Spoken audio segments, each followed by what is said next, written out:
Well, they say that folding 1,000 paper cranes is a symbol of peace. We almost have 1,000 on this table, it looks like. And the Museum of Fine Arts in St. Petersburg is honoring this beautiful tradition with a special exhibition and event. With us now are Stephanie Chill, Lada Bauman, and Rintaro Suga, a student ambassador from Japan who's folding as we speak, along with a couple of his fellow student ambassadors. What the MFA wants to do is to fold 1,000 cranes like this, and then you're going to send them to Japan.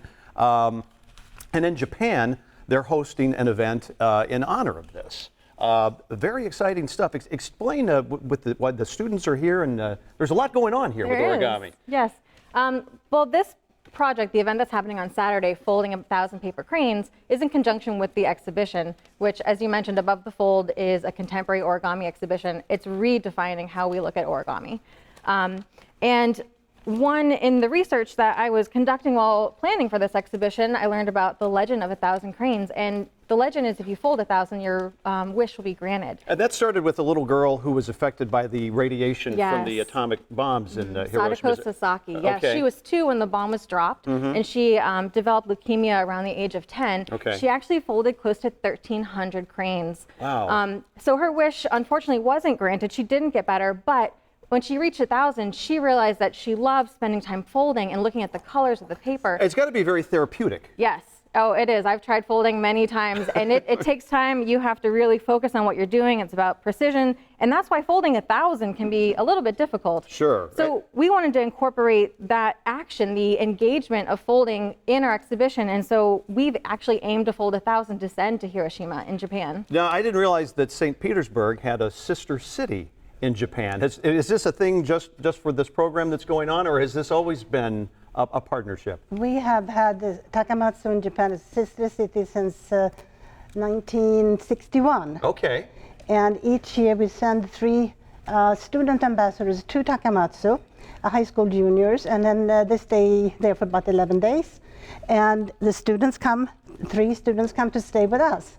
And SPIFS has been managing the program for the last 4 years or so. Okay, and SPIFS, that's an abbreviation for? St. Petersburg International Folk Fair Society. We do the big folk fair once a year, which is a trip around the world. Oh man, and is this origami that we're looking at right here? I've never seen anything like it. It looks like a racetrack. It does. That's actually curved crease sculptures by Domains. This is a piece called Shine by Yuko Nishimura. Okay. And here's some of the cranes that we folded. We haven't reached 1,000 yet. We have a few folded, but we definitely need some help, which is why we invited SPIFS and the students from Takamatsu to join us and help teach us not just the basic pattern, but you might also learn a couple different patterns of folding cranes on Saturday. For the event, are you encouraged to BYOP, bring your own paper, or will paper be? We will have paper provided. Okay. As well as instructions. So you need as many people out there on Saturday as possible, so you fold 1,000 cranes and get them off to the park in Japan. Yes. All right. And your fingers have to get very strong, I would think, if you do this a lot.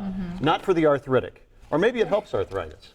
It might. Who knows? Yeah. We'll show up at the event Saturday and find out, for crying out loud. 1,000 paper cranes folding party Saturday, July 27th, 10 a.m. to 2 p.m. at the Museum of Fine Arts, 255 Beach Drive, Northeast, St. Petersburg. And there's all the information for you, mfastpete.org. Paper is provided. Come on out and fold some cranes. Is it the smaller the better, or just anything goes? I mean, for the event, anything goes if you want to practice different sizes. We go for a standard size, which is basically if you order origami paper, it's a 6x6 square. 6x6, fantastic. All right, well, thank you all for being here. And students, have a great trip back to Japan, and nice to have you here in Florida.